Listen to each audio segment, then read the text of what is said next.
નમસ્કાર પ્રણામ મિત્રો, જય માતાજી, જય શ્રી કૃષ્ણ। મિત્રો, અમે હંમેશા સરસ મજાની વાર્તાઓ લઈને આવીએ છીએ, તો તમારા સપોર્ટની પણ જરૂર છે।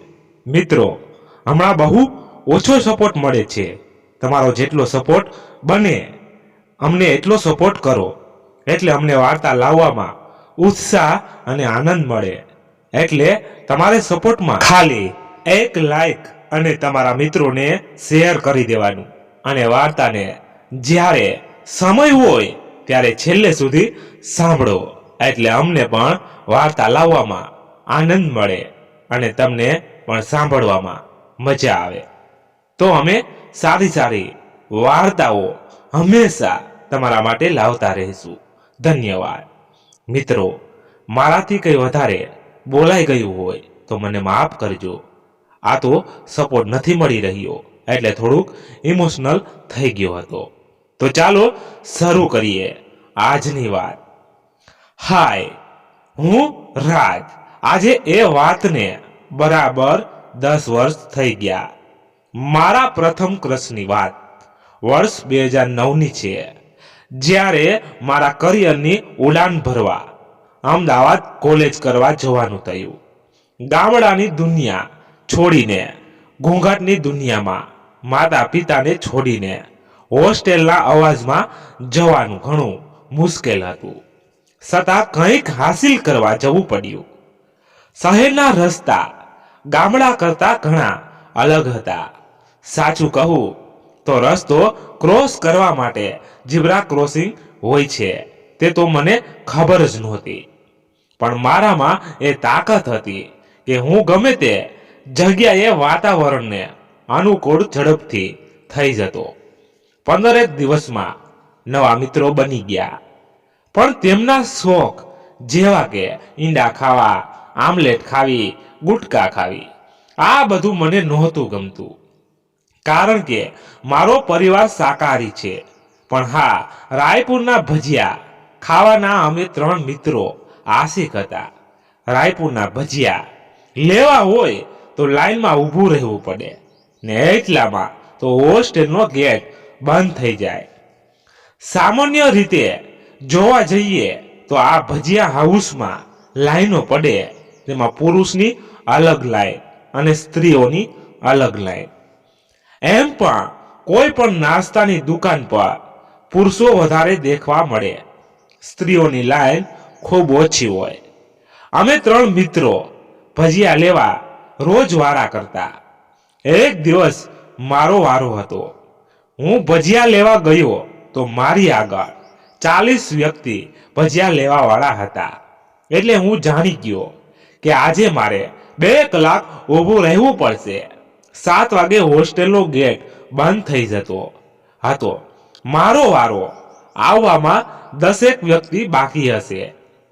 મેં મારા ઘડિયાળમાં જોયું તો ખબર પડી કે 6:45 થઈ ગઈ છે, માટે હવે મારે હોસ્ટેલમાં જવું પડશે।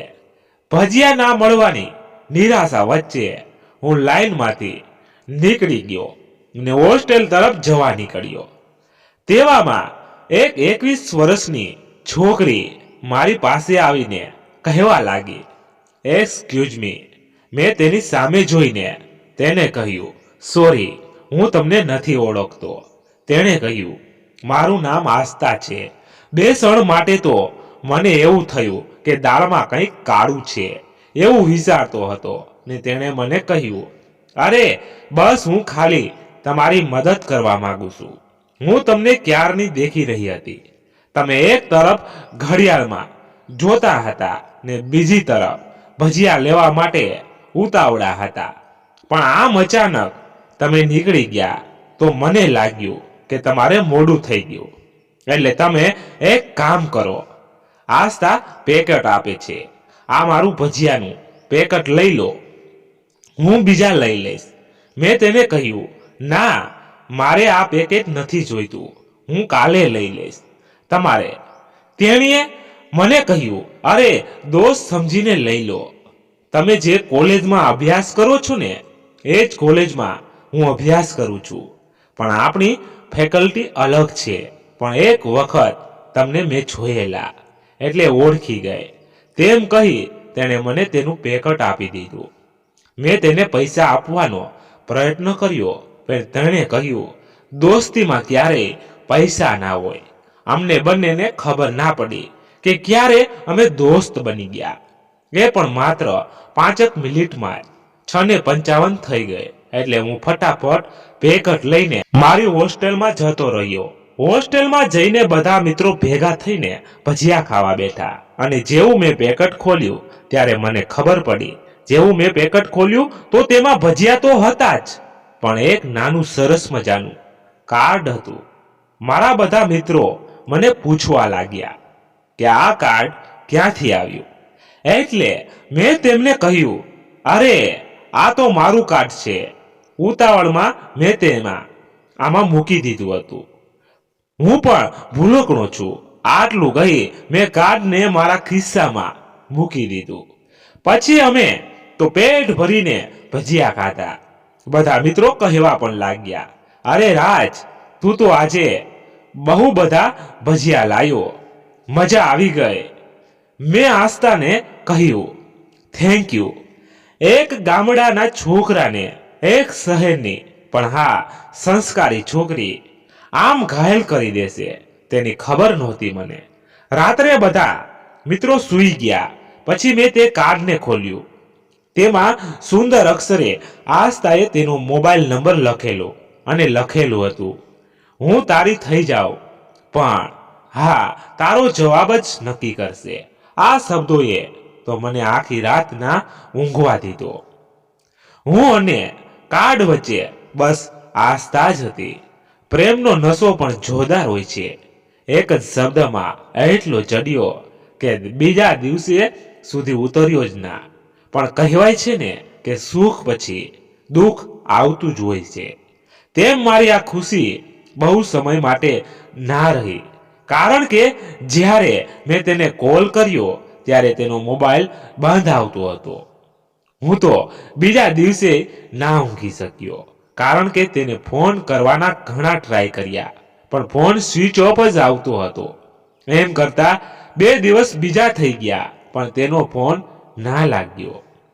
એટલે મેં મારા મિત્રોને તમામ હકીકત જણાવી દીધી. ત્યારે તેમણે મને સલાહ આપી કે તે આપણી કોલેજના જ કેમ્પસમાં ભણે છે તો તેને રૂબરૂ જ મળી આવને. હું પણ ખરો હતો. આટલું કોમન સેન્સ મેં ના વાપર્યું. ક્યાંથી વાપરું? પ્રેમમાં લક્ષ્ય માત્ર એક જ હોય છે, પ્રેમિકાને જોવાની. હું તો ખુશ થઈ ગયો ને કોલેજના કેમ્પસમાં જોવા ગયો. ત્યારે મને ખબર પડી કે મારી કોલેજમાં તો 11 ફેકલ્ટી ચાલે છે ને લગભગ 2000 થી વધારે છોકરાઓ અભ્યાસ કરે છે. તેમાં તેને શોધવી કેવી રીતે? હું તો બીજા 3 દિવસ સુધી તેને શોધી પણ તે ના મળી. આ પ્રેમમાં તો હું ભજીયા ખાવાનું પણ ભૂલી ગયો. છેવટે કંટાળીને તેને શોધવા હું ભજીયા હાઉસ પર ઊભો રહ્યો કે કાશ તે ત્યાં આવી જાય. હું તો મારા રોજના સમયે ત્યાં પહોંચ્યો. તેવામાં આસ્થા મારી સામેથી નીકળી ગઈ. તે મને બોલી પણ ના. એટલે દોડીને મેં તેનો હાથ પકડ્યો ને કહ્યું, આસ્થા ક્યાં હતી આટલા દિવસ? આસ્થા કહે, તમારે મતલબ કઈ? અરે આસ્થા સાંભળ તો ખરી, તે તો મને કાર્ડ મોકલેલું. તેવું મેં સહજ થઈને તેને કહ્યું. ત્યારે તેણે કહ્યું, ખાલી આપ્યું નહોતું, તેને વાંચવાનું પણ હતું તમારે. મેં કીધું, અરે યાર ને વાંચ્યું તું હતું અને તને કોલ પણ કર્યા હતા પણ તારો ફોન લાગતો જ નહોતો. ત્યારે તેણે ગુસ્સામાં જાણે હું ખોટો હોય તેમ કહ્યું, મને જરા મારું કાર્ડ બતાવશો? ત્યારે મેં કાર્ડ તેને બતાવ્યું. ત્યારે તેણે મારી સામે કાર્ડમાં લખેલ નંબર સામે ઈશારો કરી નંબર બતાવ્યો. મેં તરત જ તે નંબર પર કોલ કર્યો તો પણ મોબાઈલ સ્વિચ ઓફ આવતો હતો. એટલે તેને કાર્ડમાં નંબર જોઈને મને કહ્યું, અરે રાજ સોરી યાર, નંબરમાં 6 ની જગ્યાએ 9 થઈ ગયો તો. પણ તારે મને શોધવા તો આવવું જોઈએ ને. હું તારા માટે રોજ ભજીયા પેક કરાવતી ને તું ના આવતો. એટલે હું તે ગરીબ બાળકોને આપી દેતી. હવે પોતાની ભૂલ હોવા છતાં સ્વીકારની જગ્યાએ તેને શોધવા ભજીયા હાઉસમાં કેમ ના આવ્યો? આના પર દલીલ ચાલતી હતી. ખરેખર છોકરીઓ બહુ નખરાળી હોય છે, તેનો અનુભવ મને ત્યારે જ થયો. હું કંઈ તેને કહ્યું તે પહેલા તેણે મને કહ્યું, આવતીકાલે રવિવાર છે, એટલે 12 કલાકે તૈયાર રહેજે, આપણે એક જગ્યાએ જવાનું છે. મેં પૂછ્યું, કઈ જગ્યાએ? તેણે કહ્યું, તમે અહીંયા રહેજો, પછી આપણે જઈશું. મેં તેને હાથો પાડી દીધી. પણ રાત્રે મને એક વિચાર આવ્યો કે ખરેખર મારે આસ્થા સાથે સંબંધ રાખવો જોઈએ. શું પ્રેમ એકવાર કંઈ પણ આપવાની જાય? આસ્થા કઈ નાતની હશે? જો તે બીજા ધર્મની હશે તો મારે મારું કરિયર નથી બગાડવું. મારે હમણાં ભણવું છે, કેમ કે જો હું પ્રેમમાં જઈશ તો ભણી નહીં શકું, ને કદાચ મારી પાસે કરિયર નહીં હોય તો આસ્થાના ઘરના ના પણ પાડે. તેના કરતાં તો વધારે સારું રહેશે કે હું અત્યારે સંબંધ ના રાખું. પણ આસ્થાને મારે કહેવું કેવી રીતે? રાત તારે કંઈક તો કરવું પડશે. પણ આસ્થાને તારાથી ભૂલાશે ખરી? આવી પરિસ્થિતિ વચ્ચે મને કંઈ ના સૂઝ્યું, એટલે મેં તે કાલ પર છોડી દીધું. બીજા દિવસે સવારે હું ઉઠ્યો. મેં મનમાં નક્કી કરી લીધું હતું કે આજે કંઈ પણ થાય તેની સાથે હું સંબંધ તોડી નાખીશ. તેનો કોલ પણ નહીં ઉપાડું. તેમ કરતા 12 વાગી ગયા. તેણે કોલ કરવાનું ચાલુ કરી દીધા, પણ મારું મન મક્કમ હોવાના લીધે મેં તેનો એક પણ કોલ ના ઉપાડ્યો. લગભગ 1 કલાક સુધી તેણે કોલ કર્યા, પછી ફોન બંધ થઈ ગયા. મને હાશકારો થયો કે તેણે કંટાળીને ફોન તો બંધ કર્યા, પણ મને એક તરફ દુઃખ પણ થતું હતું કે મારે આવું ના કરવું જોઈએ, કોઈના દિલને દુભાવવું ના જોઈએ. પણ પાછળથી દુઃખ થાય તેના કરતાં પહેલેથી છૂટા પડવું સારું. એટલે મારા મનને થયું કે રાજ તે બરાબર કર્યું. રવિવાર હોવાથી હું બપોરે સૂઈ રહ્યો હતો. મારા રૂમમાં લગભગ 41 છોકરા હતા. બધા સૂઈ ગયા હતા. અચાનક મારી ઓઢેલી રજાઈ કોઈ ખેંચતું હોય તેમ મને લાગ્યું. મેં આંખો ખોલી તો મારી સામે 40 છોકરાઓ હતા ને તેમની વચ્ચે શોર્ટ્સમાં આસ્થા હતી. આસ્થાએ મને 2 ઝાપટ મારી દીધી ને રડતા રડતા કહેવા લાગી, રાજ, તને ખબર નથી પડતી. તને કેટલા કોલ કર્યા મેં, તે એક પણ કોલ ના ઉપાડ્યો મારો. અરે મારો એક ફોન ઉપાડીને મને એટલું તો કહેતો કે તું નહીં આવી શકે. મને તો કેવા કેવા વિચારો આવતા હતા.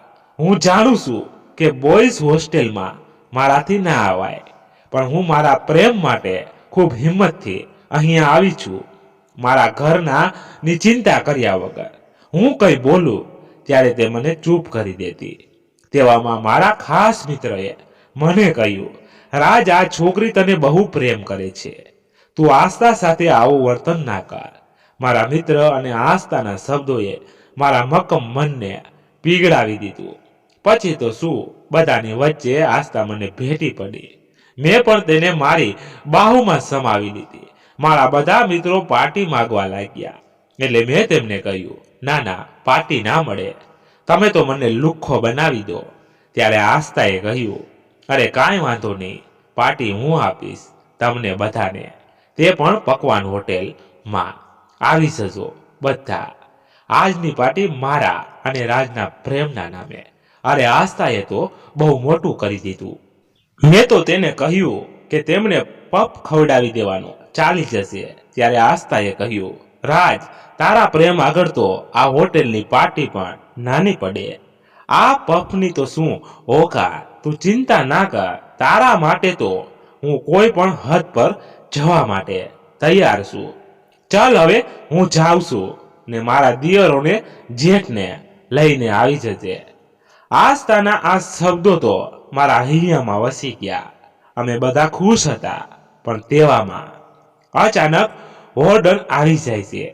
અમે બધા તો ગભરાઈ ગયા, કેમ કે હોસ્ટેલમાં એક છોકરીનું આમ આવવું તે ખરેખર ગુનો બને છે, પણ મારા મિત્રોના લીધે હોરને આસ્થાને કાઢી મૂકી. મારી આસ્થાને કોઈ આમ વઢે તે મને નહોતું પસંદ, પણ હું મજબૂર હતો. મેં આસ્થાને ફોન કર્યો ને તેને જે કંઈ પણ થયું તેના માટે સોરી કહ્યું. સાથે તે પણ કહ્યું કે મારા લીધે તને કોઈ લડી ગયું તે મને ના ગમ્યું.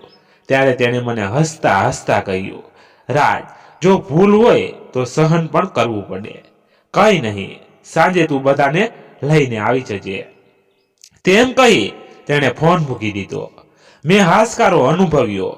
રવિવાર હોવાથી હોસ્ટેલ રાત્રે 10 કલાક સુધી ખુલ્લી રહેતી હતી, માટે અમને સારો એવો મોકો મળ્યો હતો. તેવામાં મારો મિત્ર નિખિલ આવ્યો ને મને કહે, અરે રાજ, આસ્થા આટલી મોટી પાર્ટી આપવાની છે તો તેના માટે કંઈક ગિફ્ટ લાવવાનું વિચાર્યું છે કે નહીં?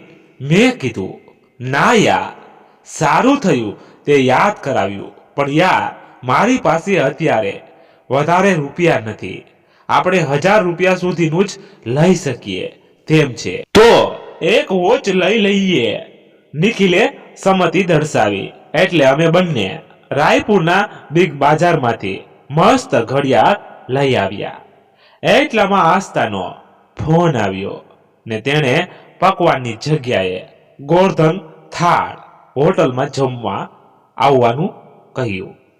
અમે તો ખુશ થઈ ગયા, કારણ કે કોઈ દિવસ તે હોટલમાં ખાધું નહોતું. અમે 40 મિત્રો જમવા ગયા. તેવામાં આસ્થા ત્યાં ઊભી જ હતી. તેણે મને બાજુમાં બોલાવ્યો અને મારા હાથમાં તેનું ATM કાર્ડ આપી દીધું.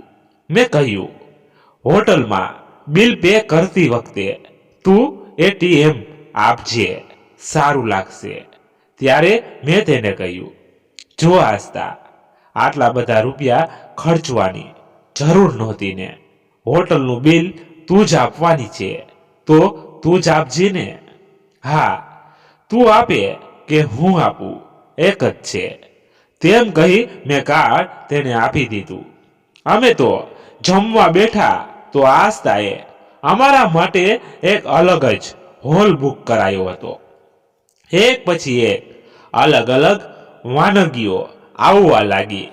અમે બધાએ પેટ ભરીને ખાધું. ચાંદીની થાળીમાં જમવાની ખૂબ મજા આવી. અમે બધા જમી રહ્યા એટલે મેં માત્ર 1000 રૂપિયાની ઘડિયાળ તેને આપી. તે તો ખુશ થઈ ગઈ એટલે મને થયું આસ્થાને બહુ ગમી. તેવામાં બિલ આવ્યું. જેવું મારા મિત્રએ બિલ જોયું તો તેના તો હોશ જ ઉડી ગયા, કારણ કે બિલ 42 × 645 એટલે કે 47,090 રૂપિયાનું હતું. એક સમય મને વિશ્વાસ ના આવ્યો, પણ આસ્થાએ તરત જ તેનું કાર્ડ આપી બિલ ભરી દીધું ને હોલના 10,000 અલગ આપી દીધા. ત્યારે મને લાગ્યું કે તે મેં મામૂલી ગિફ્ટ આપી છે. હું આવું જ કંઈક વિચારતો હતો. તેવામાં આસ્થાએ મને ગિફ્ટ તરીકે નવો મોબાઈલ આપ્યો. તેણે મારી આપેલી ઘડિયાળને તેને પહેરવાનું કહ્યું અને તેનું કિંમતી ઘડિયાળ તેણે તેના પર્સમાં મૂકી દીધું. તેણે મારી સાથે સેલ્ફી લીધી અને અલગથી તેણે વોચ પહેરી તે પિકને તેના ફેસબુક પર અપલોડ કર્યો ને કેપ્શનમાં લખ્યું, સૌથી અમૂલ્ય ગિફ્ટ. અમે બધાએ ખૂબ મસ્તી કરી. મને તે પણ ખબર પડી કે આસ્થા અમીર ઘરની છે. અમે બધા ત્યાંથી છૂટા પડ્યા. રાત્રે 10 કલાકે તેનો ફોન આવ્યો. તેવામાં ફેસબુક પર આસ્થાના ફોટા જોતો હતો. મેં તે ફોટામાં પણ જોયો, જે ફોટામાં તેણે મારી આપેલી વોચ પહેરી હતી. માત્ર થોડા કલાકોમાં 150 થી પણ વધારે કોમેન્ટ્સ હતી. એટલે મને થયું કે લાવને હું આ કોમેન્ટ વાંચું. મેં કોમેન્ટ વાંચવાનું શરૂ કર્યું તો તે કોમેન્ટ્સ કંઈક આવી હતી. આજની તાજા ખબર, 15,000ની વોચ પહેરવાવાળી છોકરી આજે 1,000ની વોચ દેખવા મળી. અરે આસ્થા, આવી હલકી વોચ તને શોભે? તું જ એક બ્રાન્ડ છે તો આ વગર બ્રાન્ડની વોચ કેમ પહેરી? આવી કોમેન્ટ્સ વાંચી મને એમ થયું કે ક્યાંથી મેં આ વોચ આપી દીધી. આસ્થા ખૂબ અમીર છે, તે તેને મેં આપી, ગિફ્ટ આપી. તેના કરતા તો ને ગિફ્ટ ના આપી હોત તો સારું. તેમ કરતા મારી આંખમાંથી આંસુ સરી પડ્યા. મેં તાત્કાલિક આસ્થાને ફોન લગાડ્યો. તેને જેવું હેલો કહ્યું, મેં તને કહ્યું આસ્થા. તેણે કહ્યું, આસ્થા, સાચું કહું તો તું ખૂબ અમીર છે. મેં માત્ર એક સાદી વોચ આપીને તારી મજાક ઉડાવી છે. મારે તારા સ્ટેટસ પ્રમાણે આપવું જોઈતું હતું. આઈ એમ વેરી સોરી. ત્યારે આસ્થા કહે છે, અરે તું મારી ફેસબુકની કોમેન્ટ જોઈને આમ કહે છે ને? મેં તેને કહ્યું હા. ત્યારે તેણે મને કહ્યું, જો રાજ, મારું તો કોઈ સ્ટેટસ જ નથી. અત્યારે જે કંઈ પણ છે તે મારા પોપ્સના લીધે છે ને મારા સ્ટેટસ કરતા તો તારી વોચ ખૂબ સરસ હતી ને એટલી જ મૂલ્યવાન હતી. રહી વાત મારા મિત્રોની, તો હું તેમની સાથે તને આવતા રવિવારે મુલાકાત કરાવીશ. મેં કીધું ના આસ્થા, મારી પાસે તેવા મોંઘા કપડાં પણ નથી ને હું હમણાં ઘરે જવાનો પણ નથી. ત્યારે આસ્થાએ મને કહ્યું, અરે તારે નવા કપડાં ખરીદવાની જરૂર નથી. તું જેવો છે તેવો જ મને સ્વીકાર્ય છે. બાકી નવા કપડાં લેવા માટે કોઈ મોટી વાત નથી. પણ રાજ, આપણે જેવા હોઈએ તેવા જ રહીએ, એમાં જિંદગીની મજા છે. મારાથી વધારે તેને ના કહેવાયું. પણ સાલું ટેન્શન વધી ગયું. હું ગામડાનો છોકરો ને તેના મિત્રો બધા શહેરના. બધા ટેન્શન વચ્ચે પણ અમે લગભગ એક અઠવાડિયા સુધી વાતો કરી. રવિવાર પણ આવી ગયો. અમદાવાદની તો મને બહુ ખબર નહોતી, પણ આ વખતે રાયપુરના બિગ બાજારમાં બધા મળવાના હતા. મારી કોલેજથી બહુ તે દૂર નહોતું, છતાં આસ્થા મને લેવા તેની કાર લઈને આવી. અમે ત્યાં પહોંચી ગયા. પણ મને નવાઈ તો ત્યારે લાગી જ્યારે આસ્થાના તમામ મિત્રો મને સામેથી સોરી કહેવા લાગ્યા. મેં કીધું, આવું સોરી જેવું કંઈ ના હોય, આવું તો થયા કરે. પણ મને સૌથી વધારે નવાઈ ત્યારે લાગી જ્યારે આસ્થાએ કહ્યું, હું થોડી વારમાં આવું છું કહીને જ્યારે પાછી આવી ત્યારે એકદમ મારા રંગે રંગાયેલી હતી. એટલે કે તે જાણે એક ગામડાની છોકરી હોય તેમ લાગતી હતી. પણ આ તરફ મેં તેના માટે શહેરના જ કપડાં ખરીદ્યા હતા. બધા તેને જ કહેતા, આસ્થા, ખરેખર રાજ તારા લાયક જ છે. તેવામાં તેઓએ મારા ઘર અને ગામ વિશે પૂછ્યું. એટલે મેં મારું પૂરું સરનામું જણાવી દીધું. મને નહોતી ખબર કે મારી એક જાતની પરીક્ષા છે. જ્યારે પણ હું અને આસ્થા મળતા ત્યારે પાઉંભાજી ખાવા ખાડિયા વિસ્તારની એક લારી પર જતા. લારી પરની પાઉંભાજી જેવો ટેસ્ટ બીજે ક્યાંય નહોતો આવતો. આ બધા વચ્ચે એક દિવસ મને ઘર ખૂબ યાદ આવી ગયું. એટલે હું ઘરે જવા નીકળી ગયો. મેં આસ્થાને કોલ કર્યો, પણ તેણે કોઈ કારણવશ ફોન ના ઉપાડ્યો.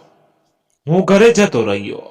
બરાબર સાંજે 6 વાગે આસ્થા તેના ઘરે હતી. તેને સમાચાર સાંભળ્યા કે અમદાવાદમાં સિરિયલ બ્લાસ્ટ થયા છે ને પહેલો બોમ્બ ખાડિયામાં જ ને અમે જે જગ્યાએ પાઉંભાજી ખાતા હતા ત્યાં થયો હતો. એટલે તેણે મને ફોન કર્યો, પણ મારા ગામમાં નેટવર્ક નહોતું એટલે મને કોલ ના લાગ્યો. તેણે સતત ફોન કર્યા. બિચારી એટલી ટેન્શનમાં આવી ગઈ કે તેને કઈ ભાન જ ના રહ્યું. કારણ કે દરરોજ 6 વાગે એટલે હું ત્યાં પાઉંભાજી ખાવા જતો હતો. તેને એટલું ટેન્શન થઈ ગયું. આસ્થાને તો એટલું ટેન્શન થઈ ગયું કે તે ફટાફટ મને શોધવા ખાડિયા આવી પહોંચી.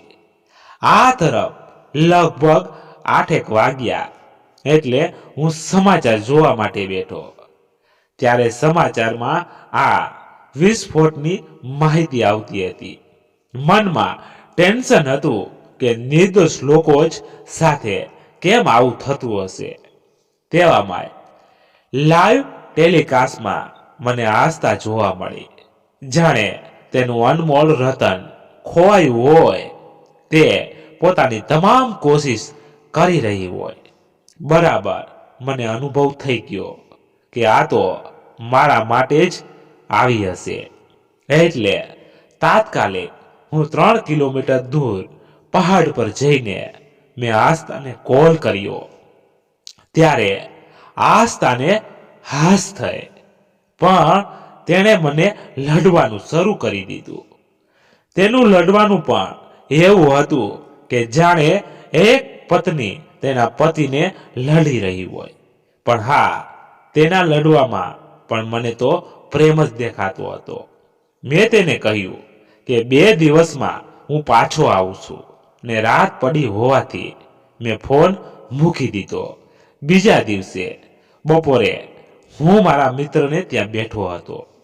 તેવામાં આસ્થા ઓચિંતી ત્યાં આવી પહોંચી.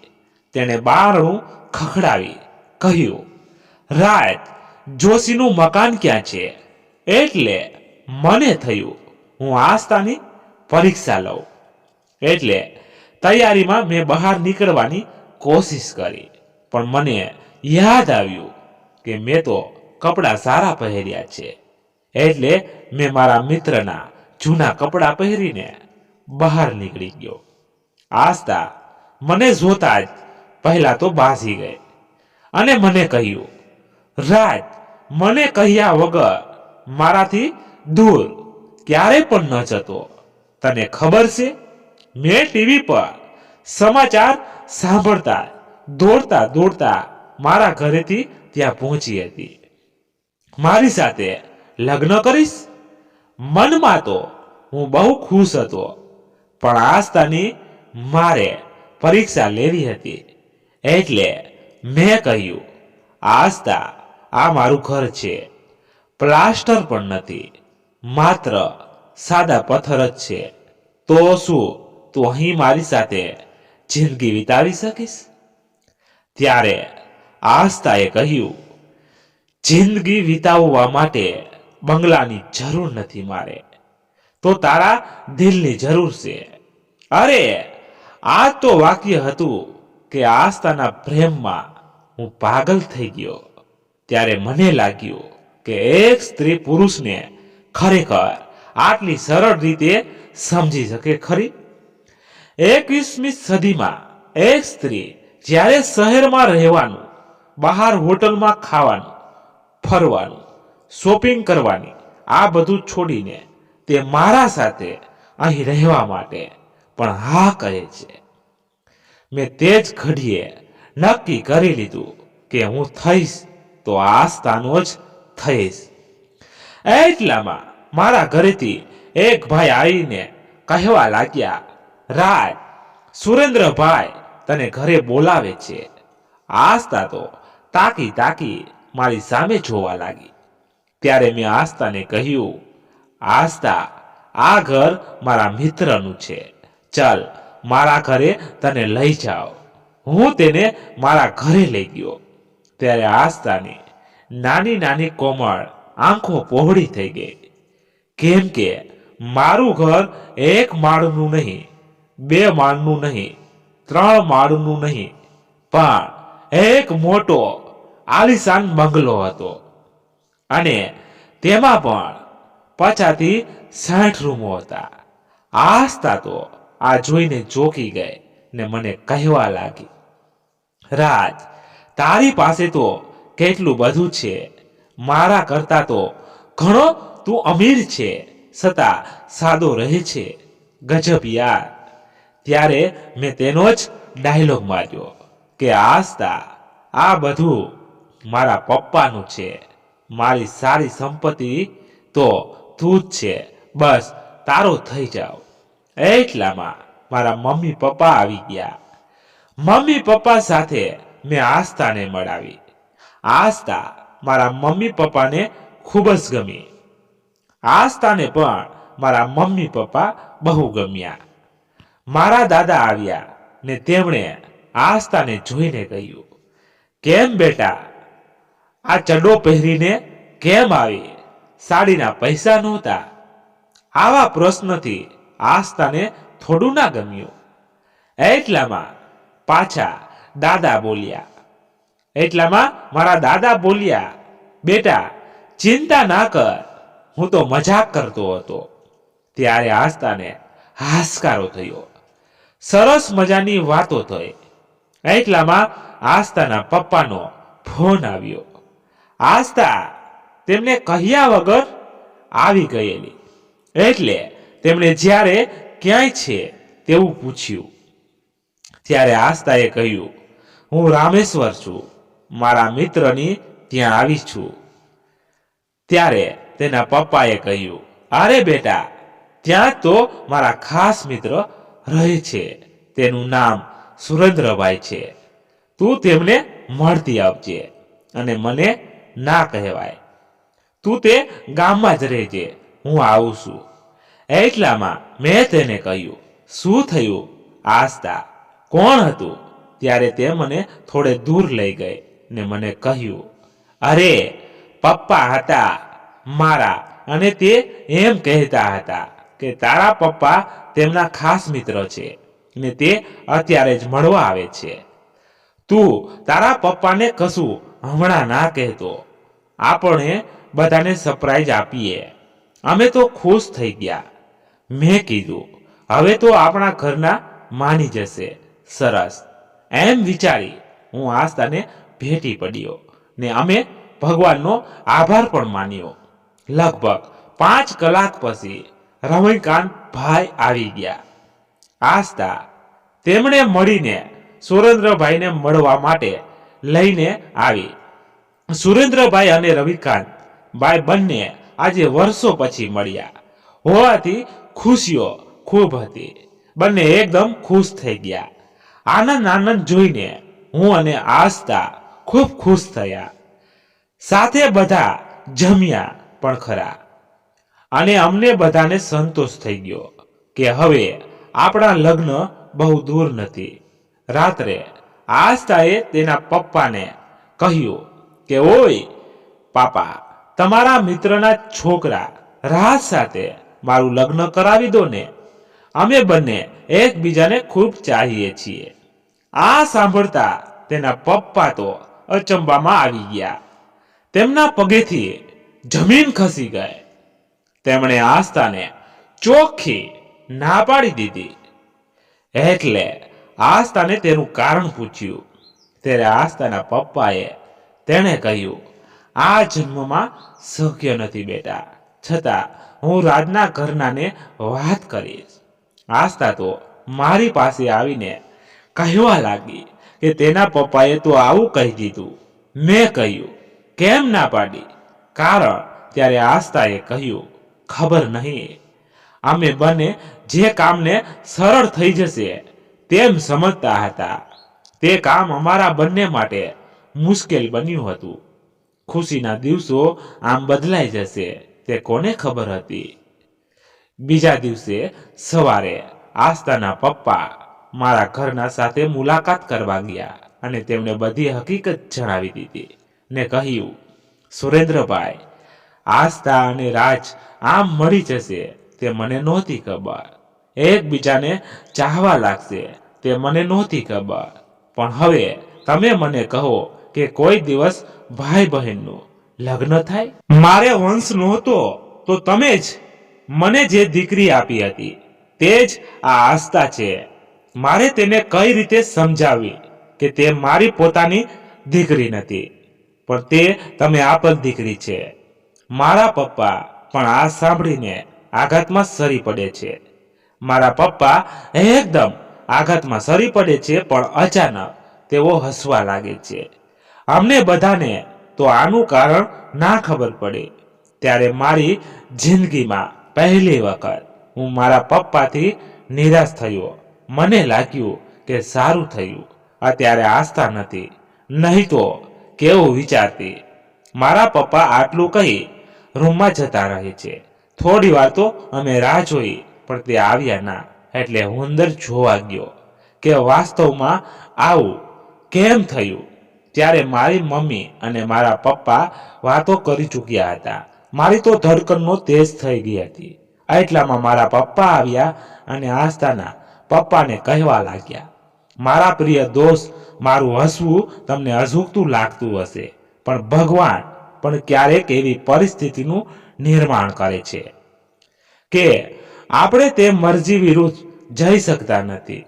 આસ્થા અને રાજના લગ્ન થશે. અમે આવીશું જાન લઈને.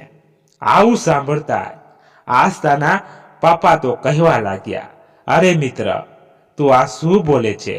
કોઈ દિવસ ભાઈ બહેન લગ્ન થાય ખરા? આપણે પવિત્ર સંબંધને આમ લાસન ના લગાડી શકીએ. મને નથી ખબર કે આ બધું શું થઈ રહ્યું છે, પણ મારા પપ્પાએ અમારા લગ્નની વાત કરી ત્યારથી આશાનું નવું કિરણ મારા નાજુક દિલમાં ઉદ્ભવ્યું હતું. તે દરમિયાન મારા પપ્પાએ કહ્યું, અરે મિત્ર, હું પણ જાણું છું કે ભાઈ બહેનનો પ્રેમ અમૂલ્ય હોય છે ને તેને આપણે લગ્નમાં ના ફેરવી શકીએ, પણ હું એમ કહું છું કે આસ્થા અને રાજ બંને ભાઈ બહેન નથી. તો ત્યારે આસ્થાના પપ્પા કહેવા લાગ્યા, અરે તું કેવી વાતો કરે છે? તે જ તો મને આસ્થા આપી હતી ને રાજને તારી પાસે રાખ્યો હતો. તે જ તો બંનેના જન્મ પછી મને બોલાઈને અચાનક આસ્થા આપી હતી. ત્યારે મારા પપ્પા થોડા ગંભીર બનીને કહેવા લાગ્યા, હા, મેં જ તને આસ્થાને આપી હતી, પણ વાસ્તવમાં મારી પત્નીના કુખે માત્ર એક જ દીકરીનો જન્મ થયો ને તે આસ્થા જ હતી. ને રહી વાત રાજની, તો જ્યારે મારી દીકરીનો જન્મ થયો ત્યારે હોસ્પિટલમાં રાજને તેના ઘરના તર છોડીને જતા રહ્યા હતા.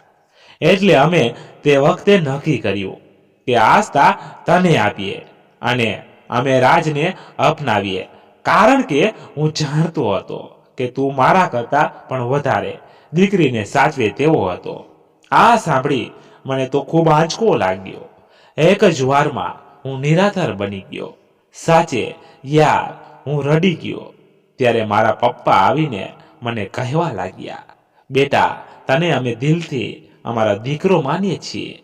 અમે આ વાત ક્યારેય તને કહેવા નહોતા માંગતા, પણ તારા અને આસ્થાના લગ્ન ત્યારે જ શક્યતા હતા જ્યારે તે આ સાબિત થાય કે તમે સગા ભાઈ બહેન નથી. પણ હા, તું આ વાત ક્યારે આસ્થાને ના કહેતો. હું મારી જાતને ખુશ નસીબ સમજ્યો. મારા પપ્પાએ આસ્થાના પપ્પાને જન્મનું સટ્ટી પણ બતાવી દીધું. એવામાં આસ્થા આવે છે અને મારા પપ્પા કહે છે, બેટા, મારી વહુ બનીશ ને, મારા રાજની થઈશ ને. ત્યારે આસ્થા તો ખૂબ ખુશ થઈ ગઈ ને તેના વાસ્તવમાં પિતાને પગે લાગી ગઈ. આજે લગ્નના 5 વર્ષ વીતી ગયા છે. આસ્થા એમ જ સમજે છે કે તેને સાસરી કેટલી સરસ મળી છે કે તેને બધા દીકરીની જેમ જ રાખે છે. ને હું ગર્વથી આસ્થાને કહું છું, તારો થઈ ગયો. મિત્રો, કહાણી પૂર્ણ થઈ. આશા રાખું છું કે તમને ગમી હશે. તો લાઈક અને શેર કરજો અને ચેનલને સબસ્ક્રાઇબ જરૂરથી કરજો. ધન્યવાદ. ફરી મળીએ નવી વાર્તા સાથે. ત્યાં સુધી બધા મસ્ત રહો, તંદુરસ્ત રહો. જય માતાજી, જય દ્વારકાધીશ. હર હર મહાદેવ, મહાદેવ, મહાદેવ. જય શ્રી રામ, જય બજરંગ બલી. તો મિત્રો, આ આખી વાર્તા કાલ્પનિક છે, તો કોઈ સત્ય સાથે કે કોઈ નથી, ખાલી ફક્ત ને ફક્ત મનોરંજન માટે છે. તો તમને કેવી લાગી એ ચોક્કસ કોમેન્ટમાં કહેજો.